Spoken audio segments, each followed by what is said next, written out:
Mutton barbecue হবে, এই জন্য মাটনগুলোকে পরিষ্কার করা হয়েছে। এরপরে মাটনগুলোকে আমরা মশলা দিব, মশলা দিয়ে আমরা এখন ম্যারিনেট করব। এখানে আছে মাটন। সর্বপ্রথম আমরা আদা রসুন ম্যারিনেট করা আছে, আমরা আদা রসুনটা দিব। আদা রসুন পরিষ্কার করে ম্যারিনেট করা হয়েছে।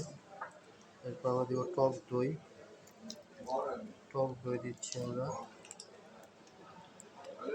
মাটন বারবিকিউ হবে, চিকেন বারবিকিউ হবে, এই জন্য আমরা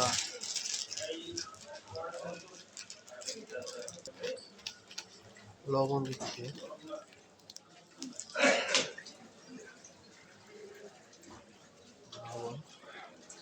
বাদাম দিব, কাঠবাদাম, কাজু বাদাম, পেস্তা বাদাম,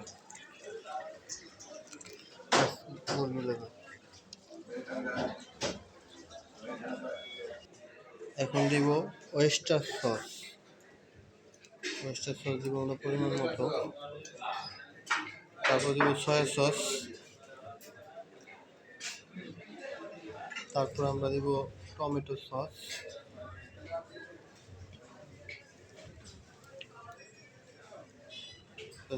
টমেটো সস। এরপরে আমরা দিব কাবাব মশলা।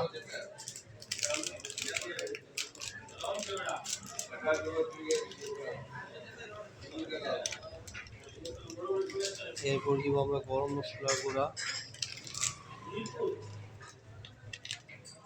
এরপর দিব মরিচ গুঁড়া।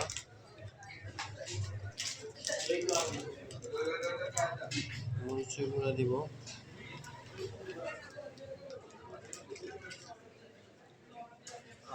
আরও কিছু মশলা আমরা দিব ইনশাল্লাহ, সিক্রেট কিছু মশলা আছে, এগুলো দিয়ে আমরা একসাথে ম্যারিনেট করবো আর কি।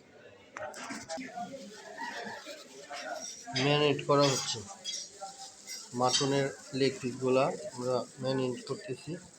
এখন খুবই সুন্দরভাবে আমরা ম্যারিনেট করে আমরা এটাকে বেশি সময় রাখবো। এরপরে ইনশাল্লাহ আমরা বাকিটা আবার প্রসেসিং করার পরে আমরা দেখাবো ইনশাআল্লাহ।